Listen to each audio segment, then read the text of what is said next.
പ്രിയമുള്ള സഹോദരി സഹോദരന്മാരെ, വേദിയിലിരിക്കുന്ന നേതാക്കന്മാരെ, ഓരോരുത്തരുടെ പേരെടുത്ത് പറഞ്ഞ സമയം വിളിക്കാൻ അനുവദിക്കാൻ നമുക്ക് സമയമില്ലാത്തതുകൊണ്ട് ഓരോരുത്തരുടെ പേരെടുത്ത് പറയാതെ തന്നെ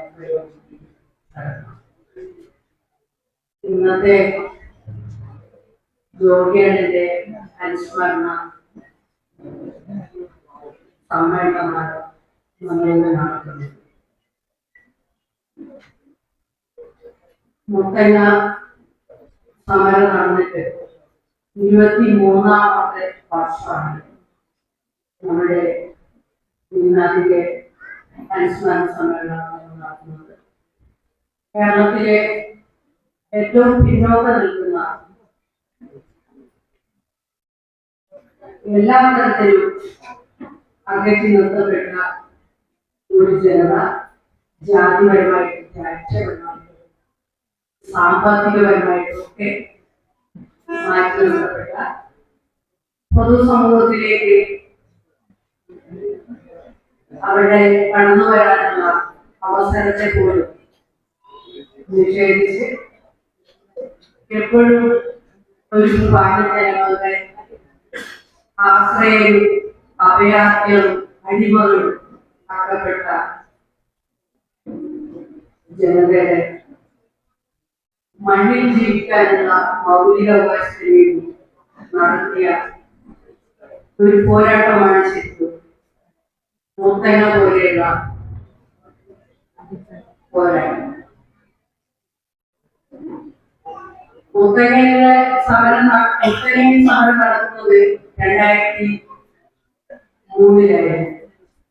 ഭൂമിക്ക് വേണ്ടിയുള്ള സമരം വയനാട്ടിലെ ആദിവാസി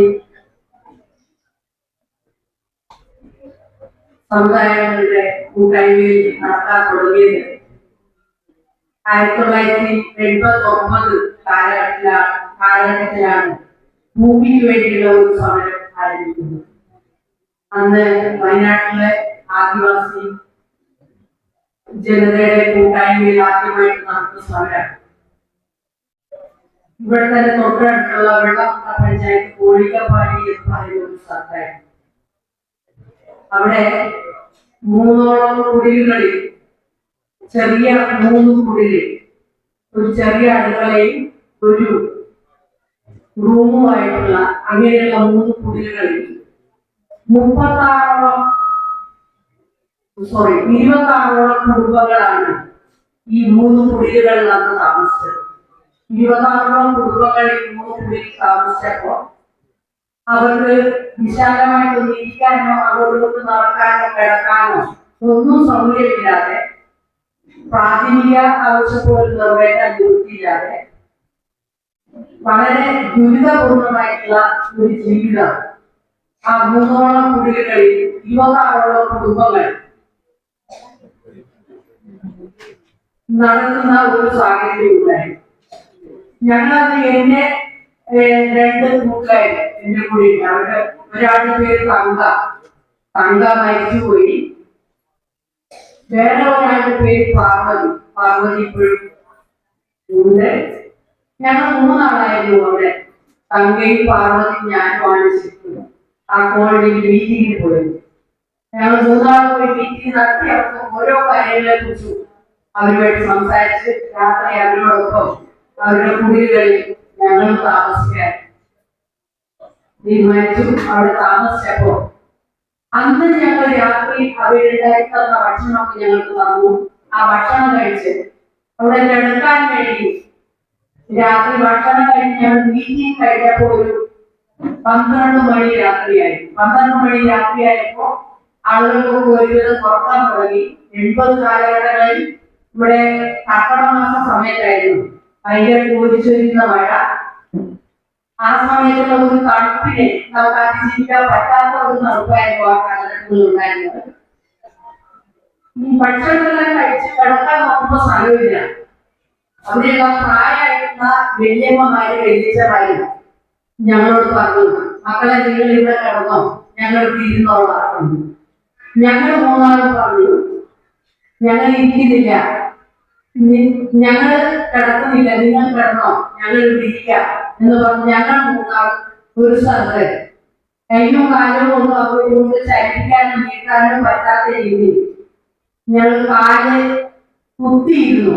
ഇങ്ങനെ കാല് നീക്കിയിരിക്കാനുള്ള പേശില്ലാതെ കുത്തിയിരുന്ന് നേരെ പഠിപ്പിച്ച് നേരെ എടുത്ത് 6 മണിയായ സമയത്ത് ഞങ്ങൾ അവിടുന്ന് എഴുന്നേക്കാൻ നോക്കുമ്പോ ഈ രാത്രി ആ കർക്കിടക മാസത്തെ തണുപ്പിനകത്ത് കുത്തിയിരുന്നിട്ട് രാത്രി എഴുന്നേക്കാൻ പറ്റില്ല. എന്നിട്ട് അവിടുത്തെ വല്യമ്മമാരി ഞങ്ങളുടെ കാലത്ത് തിരുമ്പിയിട്ടാണ് ഞങ്ങൾക്ക് എഴുന്നേക്കാൻ പറ്റുന്നത്. അപ്പോ ഒരു രാത്രി അവിടെ അങ്ങനെ കുത്തിയിരുന്നപ്പോ നമുക്കുണ്ടായ ഒരു വേദന, ഞങ്ങള് മൂന്നാളും അവിടെ കുത്തിയിരുന്നപ്പോ ഞങ്ങൾക്ക് നേരം വെളുത്തമുണ്ടായ ഒരു വേദന. ഈ അവിടുത്തെ മുഴുവൻ ആളുകളും 24 കുടുംബത്തിലെ അംഗങ്ങളും എത്രയോ വർഷങ്ങളായിട്ട് ഈ വേദന അവരിങ്ങനെ വല്ലാതെ അനുഭവിക്കുന്നുണ്ടായിരുന്നു.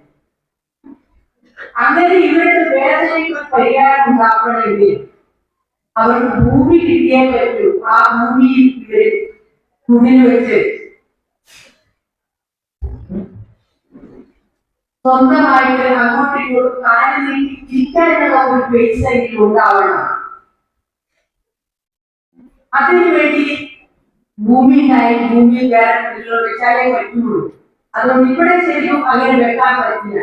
3 കുടിലുകളുടെ അന്ന് ഈ കട്ടയും ഇഷ്ടികയും കൊണ്ടുവന്നല്ല വീടുണ്ടാക്കിയിരുന്നത്. മുള കൊണ്ടുവന്നിട്ട് മുള വീടിന്റെ റൂമിരിക്കുന്നതായിട്ട് മെടഞ്ഞ് അതിന്റെ മേലിൽ മണ്ണ് കുഴച്ച് പിടിപ്പിച്ച് അങ്ങനെയാണ് ഭിത്തിയാക്കി വെച്ചിരുന്നത്. അതുകൊണ്ട് അതിന് അധികം പേസ് ഒന്നും വേണ്ട, ഒരു ചെറിയ ഗ്യാപ്പിലൂടെയാണ് ഇത് ചെയ്തിരുന്നത്. കട്ടയൊക്കെ വെച്ച് ഭിത്തിയൊക്കെ വെക്കുവാണെങ്കിൽ അതിനകത്ത് പിന്നെയും 2 ആൾക്ക് ഇരിക്കാനുള്ള സ്ഥലം കൂടി അതിനകത്ത് ഒഴിവാകും. അപ്പൊ ഇങ്ങനെ ഉണ്ടാക്കിയ ആ വീടിനകത്ത് ഞങ്ങളൊക്കെ 3 പേര് പോയി രാത്രി മീറ്റിംഗ് കൂടി അവിടെ ഇരുന്നപ്പോണ്ടായ ഒരു വേദന, അത് ശരിക്കും ഈ പ്രകൃതിയിലുള്ള ഈ പ്രപഞ്ചത്തോളം വ്യാപ്തിയുണ്ട് ആ വേദനയ്ക്ക് എന്നുള്ളത് തിരിച്ചറിഞ്ഞ് അന്നാണ് ഞങ്ങൾ ആദ്യമായിട്ട് ഭൂമിയിൽ കുടിൽക്കട്ട സമരം നടത്തണമെന്ന് തങ്കയും പാർവതിയും ഞാനും കൂടെ ഇരുന്നിട്ടാണ് ഞങ്ങൾ തീരുമാനിക്കുന്നത്. അതിന്റെ ഭാഗമായിട്ടാണ് കേരളത്തിൽ കുടിൽക്കട്ട സമരത്തിലേക്ക് ശരിക്കും ഞങ്ങൾ വന്നത്. അതിന്റെ തൊട്ട് മുകളിലായിട്ട് കുറച്ച് സ്ഥലമുണ്ടായിരുന്നു. ആ സ്ഥലം ഒരു സ്വകാര്യ വ്യക്തിയാണ് കേസ് നടത്തുക, അതുകൊണ്ടാണ് അത് കാട്ടായിട്ട് നിൽക്കുന്നത് എന്ന് പറഞ്ഞ് ആ സ്ഥലം അധിവാസികൾക്ക് കിട്ടില്ല എന്ന് പറയുന്നു. അവരുടെ ആളുകൾ ഈ പെരുമഴക്കാലത്തായി ഞങ്ങൾ ഇപ്പൊ കുടില് വെക്കാം, നിങ്ങൾ സ്ഥലം ഞങ്ങൾക്ക് കാണിച്ചു തരണമെന്ന് പറഞ്ഞു. അന്ന് അവിടെയുള്ള 3 കുടിലിനകത്തുള്ള 24 കുടുംബങ്ങളും ഈ ഒരേക്കറോളം ഉണ്ടായിരുന്ന സ്ഥലത്ത് കയറി കുടിൽ വെക്കുന്ന സമരം അത് 89-ലാണ് നടക്കുന്നത്. അതാണ് നമ്മുടെ ആദ്യത്തെ കുടിൽക്കട്ടൽ സമരമായി വന്നത്. ഈ കുടിൽക്കട്ടൽ സമരത്തിന്റെ ഭാഗമായിട്ടാണ് പിന്നീട് തിരുവനന്തപുരം സെക്രട്ടേറിയറ്റിന് മുമ്പിലുള്ള കുടിൽക്കട്ടൽ അടക്കമുള്ള സമരം ശരിക്കും ഉണ്ടാകുന്നത്. അന്നാണ് ഭൂമിയുടെ കാര്യത്തെ കുറിച്ചുള്ള ചർച്ചകൾ മറ്റു കാര്യങ്ങൾ നിരന്തരമായിട്ട് നടന്ന മീറ്റിംഗ്. എല്ലാ ദിവസവും രാത്രിയിലായിരുന്നു ഞങ്ങൾ മീറ്റിംഗ് കൊടുക്കുക. രാവിലെ നമ്മുടെ ആളുകൾ പണിക്ക് പോകും, വൈകുന്നേരം 6 മണിയാകുമ്പോൾ പണിക്കേറി വരും. പിന്നീട് നേരം വെളുക്കുമ്പോൾ വീട്ടിൽ പണിക്ക് പോകും. അതുകൊണ്ട് പകൽ സമയത്ത് വീട്ടിൽ കൂടാനുള്ള സമയം ഉണ്ടായിരുന്നില്ല. രാത്രി കാലങ്ങളിലായിരുന്നു അന്ന് സമരം നടത്തിയിരുന്നത്. രാത്രി ഒരു 12 മണി വരെ ഞങ്ങൾ മീറ്റിംഗ് കൂടും. അത് കഴിഞ്ഞിട്ടാണ് ഓരോ കോഴിയും ഇങ്ങനെ എല്ലാ രാത്രികളും നടന്ന് മീറ്റിംഗ് കൂടിയിട്ടാണ് ഭൂസഭ വരെയുള്ള സംഭവിക്കുന്നതിലേക്ക് ആളുകളെ ശരിക്കും നമ്മൾ സംഘടിപ്പിച്ചു കൊണ്ടുവന്നു. അങ്ങനെ കേരളത്തിലെ മുഴുവൻ ഭൂമിയായിട്ടുള്ള ആളുകൾക്ക് ഭൂമി കൊടുക്കണം എന്നുള്ള വ്യവസ്ഥ അതിലൂടെ നമ്മൾ ഉന്നയിച്ചു കൊണ്ടുവരുന്നത് ഈ സമരത്തിലൂടെയാണ് ശരിക്കും. ഞങ്ങൾ കുറച്ചുപേര് മാത്രം ഒതുങ്ങിയ ഒരു കൂട്ടായ്മയിലാണ് അന്ന് ആ കാര്യങ്ങൾ ആരംഭിച്ചത്. ഇന്ന് ആ സംരംഭം കേരളത്തിന്റെ എല്ലാ ഭാഗത്തും അത് വ്യാപിക്കുകയും കേരളം മാത്രമല്ല മറ്റ് സംസ്ഥാനങ്ങളിലൊക്കെ അത് ബാധിക്കുകയും മറ്റ് സംസ്ഥാനങ്ങളിൽ ഭൂമിക്ക് വേണ്ടിയാണല്ലോ സമരം ചെയ്യുന്ന ഒരു തലത്തിലേക്ക് വരുന്ന ഒരു സാഹചര്യമാണ് ഉണ്ടായത്.